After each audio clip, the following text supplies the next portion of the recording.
Well, I'd figure I'd get up and do another video. This guy downstairs continues to laugh after you get woken up. So I figured I might as well get up and do a video. Yeah, about 3 in the morning. This is when my ex-husband used to snore. It would sound like a freight train. I asked him for years, gee, you snore. I had to wear earplugs my entire marriage. Oh no, I don't soar. I soar up and down. So the gaslighting continued throughout my marriage. A door slamming, the TV would blare. He'd have his ways of waking me up. So I would get up usually and ask him if he wanted something to eat. Oftentimes I would make him something, not knowing for years that it was deliberate till I started catching him. The doors, the dog would jump off the bed. The TV would blare up and down. I mean, I'd lay there and listen to it after a while and realize he was doing it on purpose, but I didn't really know why. So the police have done a thorough investigation here as soon as I moved in. When the people moved in here downstairs, the cops were right here. So this has been 5 times they've called them between them and the tenants, the other tenants, and then there was one on the other side here, and then there's been one upstairs. So this is what these people do to you, and this has been the consistent pattern. Problems with the bathroom, calling the police, not being able to get sleep. I've been here a year now, and I haven't been able to get a good night's sleep. On top of that, I'm mourning the loss of my career. So after I got the big Harrison Butker lecture over from Chris Lancy and his friends over there, now I have to mourn the loss of my career. Because this entire process has pretty much destroyed my career. And then you're told how you're lazing around. Yeah, they're out there arguing and telling you about Harrison Butker.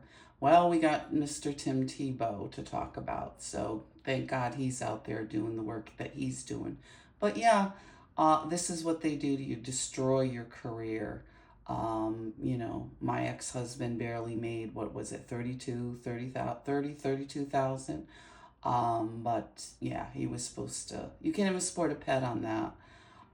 So I worked, I was doing very well. I never minded working. I had a job, skills that I liked. I was into graphic design. I had my own business. I was a corporate communications special. I love the work because, as far as work goes, I worked in a lot of different departments because you were always doing communications, graphics. It was a decent job. Those skills are in demand. And I sit here day after day not being able to work. No sleep, constantly dealing with the kind of nonsense that's going on here.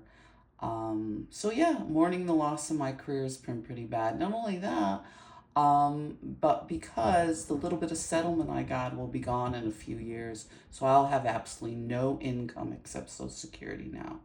Wow, great job, guys. We don't need another name for economic abuse. It comes down to stealing. We're told all the time only poor people steal. But look at the kind of stealing with this. Look at the kind of stealing. And I think they based their Social Security on the last decade you worked. At least they did with my grandmother. And I also noticed there's gaps. So all the federal wasn't being taken out, your Social Security listing.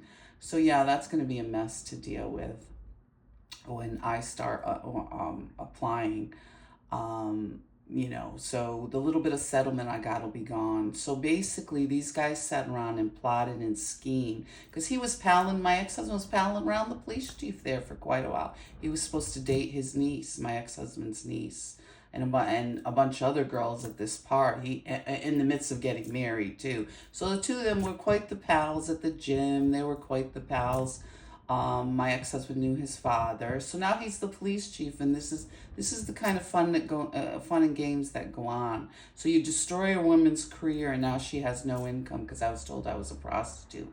I have no income now in a couple years, which will last me. I mean that's just barely living on 25,000 a year. So great jobs again with domestic violence. These guys have done because this continues. So not only that, but not only was I in shock for 5 years, which has worn off. But then you realize when you really start to seriously sit down and do your finances and go do your taxes and do some of this stuff, you figure, yeah, you have 3 4 years of settlement to live on. And yeah, you're on the street again, homeless with no career. And these guys are out there uh, lecturing about Harrison Bucker. So we'll have to talk more. And the abuse and the harassment continue here. Yeah, be safe out there, guys.